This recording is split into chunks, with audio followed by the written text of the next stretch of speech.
মুহূর্তে জঙ্গি হামলা হতে পারে, ঠিক যেমন জঙ্গি হামলাটা গতকাল দিল্লিতে ঘটেছিল। সীমান্তবর্তী এলাকাগুলোর জনবিন্যাস বদলাচ্ছে, একটা টেরোরিজমের যেই বাতাবরণ সেটা তৈরি হচ্ছে। ফ্যামিলি চলবে কি করে? ভয় তো লাগে, কাজ করি। কালকে রাতেও অনেক জায়গায় চেকিং হয়েছিল। মানে প্রশাসনও ঠিক নেই আর পুলিশও। কেন সরকার বলে দেয় যে জঙ্গিদের ধরবে না, পুলিশকে বলে দেয়? সেই রকমই মনে হচ্ছে। কোনো মুহূর্তে বড়সড় দুর্ঘটনা ঘটতে পারে, জানা নেই। অবশ্যই ভয় লাগে, অবশ্যই ভয় লাগে, কারণ বাড়িতে যে ফ্যামিলি রেখে এসেছি তাদের সঙ্গে আর ভালোভাবে দেখা হবে কিনা একটা সংশয় থেকে যায়। সংসদের অভ্যন্তরে ডেপুটি স্পিকারের মুখে কাগজ ছুড়ে দেয়, ফলে কোথাও গিয়ে দাঁড়িয়ে এই বাংলাদেশ থেকে আসা যে জঙ্গিরা তারা পশ্চিমবঙ্গ হয়ে ভারতবর্ষের বিভিন্ন রাজ্যে ছড়িয়ে যাচ্ছে। আজকে যত এই জঙ্গি হামলার ছক হোক বা যাই হোক না কেন, সবকিছুই এই কলকাতাকে জুড়ে বা এই রাজ্যকে জুড়ে গড়ে উঠছে। এটা মূলত জঙ্গিদের সেফ জোনে পরিণত হবে।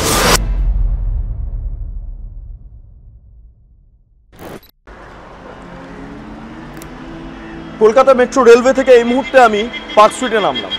পার্ক স্ট্রিট অর্থাৎ এখান থেকে ঢিলছোড়া দূরত্বে আমেরিকান সেন্টার, যেখানে 2002 সালে জঙ্গি হামলা হয়েছিল।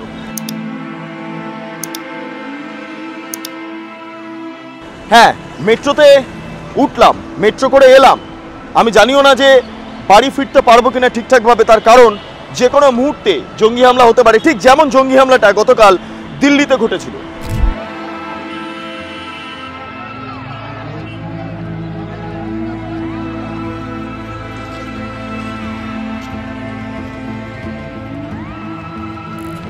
আজকে কলকাতা জুড়ে যেরকম পরিস্থিতি বা যেভাবে সীমান্তবর্তী এলাকাগুলোর জনবিন্যাস বদলাচ্ছে, একটা টেরোরিজমের যেই বাতাবরণ সেটা তৈরি হচ্ছে, এই আবহে দাঁড়িয়ে যে কোনো মুহূর্তে বড়সড় দুর্ঘটনা ঘটতে পারে।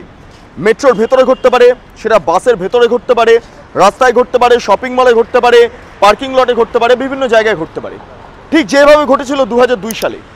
এই সামনেই আমেরিকান সেন্টার, সেখানে বহু গাড়ি সারিবদ্ধভাবে দাঁড়িয়ে রয়েছে এবং খুব তাৎপর্যপূর্ণভাবে গতকাল রাত্রেবেলা লোক দেখানো যে নাকা চেকিং কলকাতা পুলিশের তরফে দেখা গিয়েছিল, সেই নাকা চেকিং আজকে সকাল থেকে কোথাও নেই। নাকা চেকিং তো দূরের কথা, সামান্য চেকিং পর্যন্ত হচ্ছে না, কোনো জিজ্ঞাসাবাদ হচ্ছে না, কারোর কার্ড দেখা হচ্ছে না। এই অবস্থায় দাঁড়িয়ে রাজ্যে এসআইআর এর বিরোধিতা করছেন মুখ্যমন্ত্রী মমতা বন্দ্যোপাধ্যায়। তিনি বলছেন এসআইআর একটা বড় স্ক্যাম এবং এটা অবিলম্বে বন্ধ হওয়ার প্রয়োজনীয়তা রয়েছে। কিন্তু এসআইআর হলেই বাংলাদেশে অনুপ্রবেশকারী বা এই সমস্ত জঙ্গি মডিউল যেগুলো তৈরি হচ্ছে বা জঙ্গি মডেল তৈরি হচ্ছে সেগুলোকে দূরে সরানো সম্ভব হয়। কিন্তু অদ্ভুতভাবে দাঁড়িয়ে আজকের দিনে রাজ্যের মুখ্যমন্ত্রী মমতা বন্দ্যোপাধ্যায় এবং তৃণমূল কংগ্রেস এসআইআর বিরোধিতা করছেন, কারণ 30% ভোট ব্যাংকের বিষয় রয়েছে এবং এই ভোট ব্যাংকে বাঁচাতেই খুব তাৎপর্যপূর্ণভাবে কলকাতা সহ বিস্তীর্ণ অঞ্চলে জঙ্গি ঘাঁটিতে পরিণত হচ্ছে এবং সেটাতে খুশি এ রাজ্যের পুলিশ প্রশাসন। সেই কারণের জন্য আজকে সকাল থেকে খুব একটা এই যেই তদন্ত প্রক্রিয়া, খুব একটাই নাকা চেকিং, এগুলো আমরা লক্ষ্য করতে পারছি না। এবার দেখবো, আমরা সরাসরি যাবো আমেরিকান সেন্টারের সামনে, যেখানে 2002 সালে জঙ্গি হামলা হয়েছিল। সেখানের বাতাবরণটা কেমন, সেখানে কোনো পুলিশকর্মী বা আধিকারিক তারা কোনো রকম কোনো তল্লাশি চালাচ্ছে কিনা, কারণ এই জায়গাটা রেড জোন। এবং এর পাশাপাশি এই সমস্ত গাড়িগুলো যে দাঁড়িয়ে রয়েছে পার্কিং লটে, সেখানে বহু ক্যাব চালকরাও দাঁড়িয়ে রয়েছেন। গতকাল আপনারা জানেন দিল্লিতে যে ঘটনা ঘটেছে, সেখানে হুন্ডা i20 একটা ক্যাব, তার ভেতরে বিস্ফোরণ মজুত করা ছিল এবং আজকের দিনে দাঁড়িয়ে আমেরিকান সেন্টারের সামনে একইভাবে গাড়িগুলো দাঁড়িয়ে রয়েছে। ফলে তাদের কাছ থেকে জানবো যে গাড়ির যারা চালক তারা কোনো নাকা চেকিং চাক্ষুষ করেছেন কিনা। আসুন দেখে নেওয়া যাক। গতকালকে দিল্লিতে একটা ঘটনা ঘটেছে, আপনারা দেখেছেন তো, ব্লাস্ট হয়েছে। আজকে যেখানে গাড়ি নিয়ে আপনি দাঁড়িয়ে আছেন, এটা ঠিক আমেরিকান সেন্টার, এখানে 2002 সালে জঙ্গি হামলা হয়েছিল। আপনার মনে থাকবে সেই দিনটার কথা মনে পড়ছে? 2002 সালে কি ঘটেছিল, সেদিন আপনি কি করছিলেন? তখন আমি এখানে ছিলাম না, আমার দীঘা ভাড়া ছিল, দীঘাতে ছিলাম তখন। সেই দিন আপনি তো খবরে দেখেছিলেন, সেই সময় কি মনে করছিলেন তখন? মানে গাড়ি তো চালাতেন, আনসেফ তো আছেই সব, আমাদের কলকাতা তো কোনো সেফ নেই কোনোভাবে, আমার তো সেটা তো মনে হয়। মানে এই যে আজকে আপনি গাড়ি করে যাচ্ছেন, কালকে গাড়ি বোমা বিস্ফোরণই হয়েছে, আপনি জানেন তো, হুন্ডা i20-তে হয়েছে। মানে আপনি গাড়ি করে যাচ্ছেন, যে কোনো সময় পেছন থেকে তো আপনার গাড়ি পার্ক করে রয়েছেন, কোনো ঘটনা ঘটতেই পারে। হ্যাঁ, হতে পারে। তো ভয় লাগে না? ভয় লাগে, কিন্তু জীবনের মানে বাঁচতে তো হবে, কাজ করতে তো হবে, নাহলে তো ফ্যামিলি চলবে কি করে? ভয় তো লাগে, কাজ করি। কালকে রাতেও অনেক জায়গায় চেকিং হয়েছিল। আজকে সকাল থেকে চেকিং দেখেছেন? সকালে চেকিং দেখিনি, সকালে চেকিং, সকালে কোনো চেকিং নেই, রাতে চেকিং হচ্ছিল। এখানে জঙ্গি হামলা হয়েছিল এবং গতকালকে আপনারা দেখেছেন যে জঙ্গি হামলা দিল্লিতে কিভাবে হয়েছে।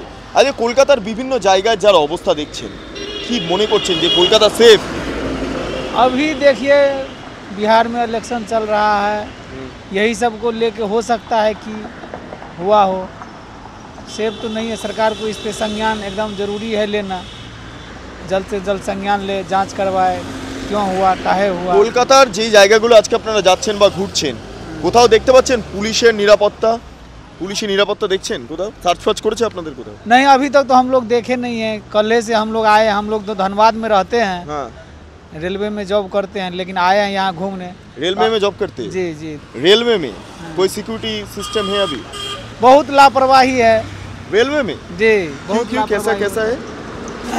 काहे के लिए जिसको देता है कमांड संभालने के लिए, वही घुसपैठी घुसखोरी कर रहा है। রেলের অবস্থা কি?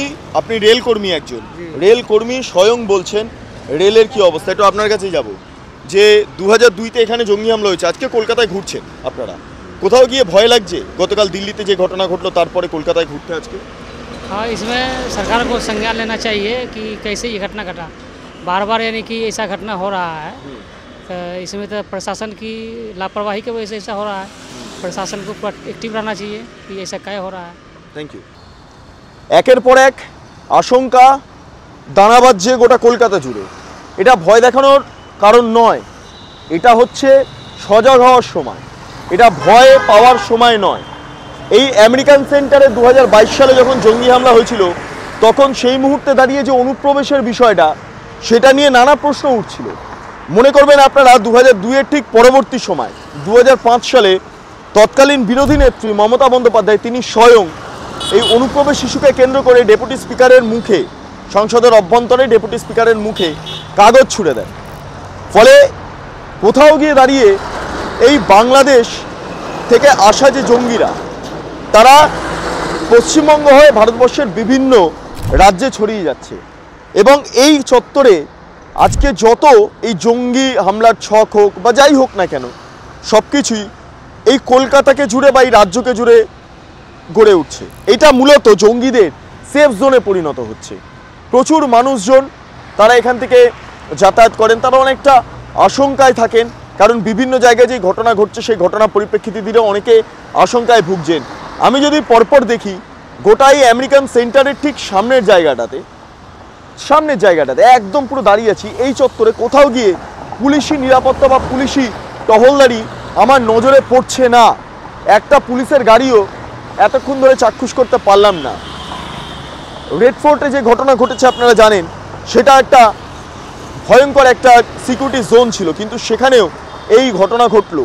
এবং আজকের দিনে দাঁড়িয়ে আমেরিকান সেন্টারের এই চত্বরে এত বড় সিকিউরিটি জোন, একটা রেড অ্যালার্ট জোন রয়েছে, এখানে কোনো রকম কোনো পুলিশি নিরাপত্তা দেখতে পাচ্ছি না। যারা ড্রাইভাররা রয়েছেন, ক্যাব চালকরা রয়েছেন, তারা বলছেন পুলিশের যে টহলদারি, সেই টহলদারি চাক্ষুষ করতে পারছে না। কি অদ্ভুত একটা পরিস্থিতি। আমি একবার যারা এখানে ক্যাব চালাচ্ছেন, আমি দেখতে পাচ্ছি যাত্রাসাথীর স্টিকার লাগানো এক ক্যাব চালক। একটু আপনার কাছে যাব, সকাল থেকে আপনি কোনো সিকিউরিটি দেখতে পেয়েছেন? কালকে দিল্লিতে যে ঘটনা ঘটেছে, কোনো নাকা কিচ্ছু দেখেননি না? কিচ্ছু নেই। কিন্তু কলকাতাতে তো একটা রিস্ক জোন থাকে। এই চত্বরে মনে আছে একবার জঙ্গি হামলা হয়েছিল 2000 গুলি চালিয়েছিল তো, মনে আছে? হ্যাঁ। কিন্তু একটা পুলিশ দেখা যাচ্ছে না। কি বলবেন বলুন তো, এমন ঘটনাগুলো বারবার ঘটছে, তাও পুলিশের কোনো সক্রিয়তা নেই। এখানে পুলিশের কিছু নেই, এখানে মানে প্রশাসনও ঠিক নেই আর পুলিশও। কেন সরকার বলে দেয় যে জঙ্গিদের ধরবে না, পুলিশকে বলে দেয়? সেই রকমই মনে হচ্ছে তো, নাহলে তো কোনো ইয়ে নেই। দেখুন না, ঘুরতে পড়ে এখানে কোনো ইয়ে নেই। কালকে রাত্রেবেলা চেকিং হয়েছিল না? রাস্তার দিকে একটু চেকিং ছিল, ওটা ওই লোক দেখানো মনে হয়। বেশ, থ্যাংক ইউ ভেরি মাচ। যারা ক্যাব চালক তাদেরই প্রতিক্রিয়া নিচ্ছি, কারণ এই মানুষগুলোই ভালো বলতে পারবেন। এই মানুষগুলো ছাড়া আর বলবেনটা কি? কারণ যে ঘটনাটি ঘটেছে কয়েকদিন গতকালকে, সেখানে খুব তাৎপর্যপূর্ণভাবে একটি গাড়ি বোমা বিস্ফোরণ ঘটেছে। গাড়িতে বোমা মজুত করা ছিল। একটু আপনার কাছে যাব, সকাল থেকে কোনো এই নাকা চেকিং বা কিছু দেখেছেন? নাকা চেকিং, পুলিশি তল্লাশি কিছু দেখেছেন? না, সকাল থেকে দেখিনি, ওরা রাত্রেবেলা। গতকালকে রাত্রে করেছে। আপনি দেখেছেন? না, দেখেননি না? বলছি এটা কি মানে, এইভাবে তো সিকিউরিটি ল্যাপস হচ্ছে কলকাতাতে। এই যে এখানে যে আপনারা দাঁড়িয়ে আছেন, এই আমেরিকান সেন্টারে 2002 সালে জঙ্গি হামলা হয়েছিল, মনে পড়ছে? একটা পুলিশ দেখতে পাচ্ছি না, তাহলে কি হবে? সুরক্ষা কোথায়, নিরাপত্তা কোথায়? এখানে কিছু নিরাপত্তা নেই বাবু। এখানে যেরকম চলে যাচ্ছে, এখানে নিরাপত্তা নেই। আপনিও কি তাই মনে করেন? সব ওই গিয়ে একই কেস আছে, একই কেস না? আমাদের একটু ভুল ভাল হয়, হ্যাঁ, তা বাস দে একটু বেল্ট না লাগালেও বলবে কি ও তখন ফাইন নেয়। 1000 টাকা ফাইন আছে, 500 টাকা দাও আর চুপ করে চলে যাও, নাহলে 1000 টাকা লাগবে, বিপদ হবে। তখন আমাকে বলছি গোলাবাড়ি থানা কি আমাকে তোমার লাইসেন্সটা দাও, তুমি বিল গোলাবাড়ি থেকে নেবে। আমি কেন লাইসেন্স দেবো, আমি গোলাবাড়ি থেকে নেবো? আমি লাইসেন্স এখানে দেবো, লাইসেন্স আমি এখান থেকে সিরিয়ালি নেবো। তখন বেটা বলছে 200 টাকা দাও, পালাও। মানে পুলিশ শুধু টাকা নেবে, ফাইন করবে, কিন্তু নিরাপত্তা দেওয়ার ক্ষেত্রে কোনো ভূমিকা থাকছে না। কিচ্ছু নেই। যারা ক্যাব চালক তাদের পরপর জিজ্ঞেস করছি, এই হচ্ছে রাজ্যের নিরাপত্তার অবস্থা, এই হচ্ছে অ্যাকচুয়ালি নিরাপত্তার অবস্থা। আমেরিকান সেন্টারের সামনে আমি দাঁড়িয়ে রয়েছি, প্রচুর ক্যাব তারা এভাবে গাড়ি পার্ক করে রয়েছে, কিন্তু তাদের অদ্ভুতভাবে গতকাল রাত্রেবেলা যে নিরাপত্তা ব্যবস্থা চাক্ষুষ করে গিয়েছিল সেটা আজকে সকালবেলা পর থেকে উধাও হয়ে যায়। আমি আমেরিকান সেন্টারে ঠিক সামনেটাতে রয়েছি, ফলে আশঙ্কা তো একটা থেকেই যাচ্ছে। একটু আপনার কাছেই যাব, সকাল থেকে কোনো নাকা চেকিং দেখেছেন? সকাল থেকে ভাবতে হচ্ছে না, কোনো দেখেননি? বলছি রাত্রে হয়েছে, কোনো পুলিশ চেকিং টেকিং কিছু করছে না? রাতে ছাড়া তো কোনো চেকিং, রাতে ছাড়া কোনো চেকিং নেই। কালকে জানেন তো দিল্লিতে একটা ঘটনা ঘটেছে, জানেন তো? বিশাল ঘটনা, খারাপ কারো। এইখানে যে আপনি দাঁড়িয়ে আছেন, এখানে 2002 সালে জঙ্গি হামলা হয়েছিল, মনে পড়ছে? আমেরিকান সেন্টারে। ভাবতে পারছেন তারপরে এই চত্বরে একটা পুলিশ নেই? দাদা আমরা সাধারণ মানুষই তো মরে। এই সে তো বটেই, আমাদের তো সব দিক দিয়েই মরতে হচ্ছে। আমাদের চিন্তা এরা ঠান্ডা করে বসে করতেই পারে না। রাজ্য প্রশাসন কি চায়? এখানে জঙ্গি বাড়ুক, তাই তো, যাতে ভোটটা করাতে পারে। আর এইভাবেই তো এরা কাটিয়ে দিতে চাইছে দিনগুলো। এখন ভয় লাগে না? রাস্তায় বেরোচ্ছেন, কে মানব বোমা, কে কি কিছু জানা নেই? অবশ্যই ভয় লাগে, অবশ্যই ভয় লাগে। তার কারণ বাড়িতে যে ফ্যামিলি রেখে এসেছি, তাদের সঙ্গে আর ভালোভাবে দেখা হবে কিনা একটা সংশয় থেকে যায়। মানে স্পষ্টভাবে এটা আমার তরফ থেকে বলছি, যা হচ্ছে রাজ্যে এগুলো দেখলে মাথা খারাপ হয়ে যাচ্ছে। এত উদ্বিগ্ন মানুষ, ভাবুন এই মানুষ বাড়ি থেকে বেরোচ্ছেন, পরিবারের সঙ্গে আর দেখা হবে কিনা সেটা একটা সংশয় থেকে যাচ্ছে, নিশ্চয়তা নেই। এই হচ্ছে রাজ্যের মানুষের অবস্থা। একটা নাকা চেকিং নেই সকাল থেকে, একটা তল্লাশি নেই। এই আমেরিকান সেন্টারের সামনে জঙ্গি হামলা হয়েছে, সেখানে এই রেড জোনে দাঁড়িয়ে একটা পুলিশ অফিসারকে চাক্ষুষ করতে পারলাম না। এই রাজ্য কোথাও গিয়ে জঙ্গিদের মুক্তাঞ্চল করার একটা চেষ্টা চালানো হচ্ছে এই রাজ্যকে। তার কারণ ভোট ব্যাংক, 30% ভোট ব্যাংক, এবং সেই ভোট ব্যাংকের সামনে রেখে এখানে জঙ্গির আতুরঘর তৈরি হোক না কেন তাতে কিছু যায় আসে না। ভোটে জিততে হবে, 2026-এর নির্বাচনে জয়ী হতে হবে। সেই কারণের জন্য বাংলাদেশে অনুপ্রবেশকারী রোহিঙ্গা তারা বর্ডার পেরিয়ে ভিতরে ঢুকুক, কিচ্ছু যায় আসে না। দিল্লিতে বিস্ফোরণ হবে, 4টে মিডিয়া হাউস, 5টা মিডিয়া হাউস প্রথম সারির, তারা গিয়ে ফুটেজ করবে, কারণ হাউস থেকে বলে দেওয়া হয় যে যাও গিয়ে একটু নাকা চেকিংয়ের ছবি করে আসো। তখন সাংবাদিকরা একটু সাজিয়ে, মেন স্ট্রিম মিডিয়ার সাংবাদিকরা বলছে, তারা একটু সাজিয়ে পুলিশকে একটু বলেন যে দাদা চাকরিটা চলে যাবে, একটু টুক করে আপনি একটু নাকা চেকিংয়ের একটু অভিনয় করে দিন তো, একটু ফুটেজ করবো, ছবি করবো, একটা ওয়াক থ্রু দেবো, একটা বাইট করবো, করে এটা অফিসে ডাম্প করে দেবো, এটা একটা প্যাকেজ হয়ে যাবে। এইটা হচ্ছে মোটিভ। এইভাবে নাকা চেকিং হয় এ রাজ্যে, লোক দেখানো নাকা চেকিং। তারপর কি হয়? কালকে রাতে নাকা চেকিং হলো, আজকে সকালবেলা নাকা চেকিং নেই। সকালবেলা একের পর এক গাড়ির ড্রাইভাররা তারা বলছেন কোনো নাকা চেকিং আমরা চাক্ষুষ করতে পারছি না।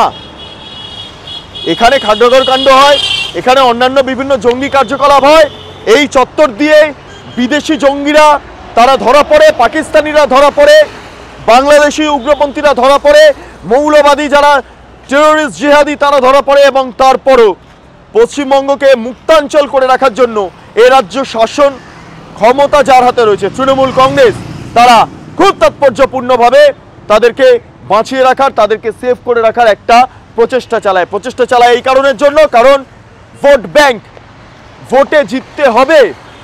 সেই কারণের জন্য পুলিশকে বলে দেয় কোনো ভূমিকা পালন করতে হবে না। মাঝে মাঝে এসটিএফ 2-4 জনকে ধরে ঠিকই, কিন্তু বাদবাকি সব খুল্লা ঘুরে বেড়াচ্ছে। এই হচ্ছে অবস্থা। তাই আজকে সকাল থেকে পুলিশি নিরাপত্তা কার্যত চাক্ষুষী করতে পারছি না। যাই হোক, আপনারা এতক্ষণ ধরে দেখছিলেন বেঙ্গল লিবার্টি। চ্যানেলটি ভালো লাগলে লাইক করুন, সাবস্ক্রাইব করুন, শেয়ার করুন, বেল আইকন ক্লিক করুন, www.bengalliberty.com, সেখানে ক্লিক করুন। সমস্ত খবর আপনাদের জন্য সাজানো রয়েছে। স্বাধীন, কাঁচিহীন এবং গেরিলা সাংবাদিকতার পাশে দাঁড়ান। অসংখ্য ধন্যবাদ।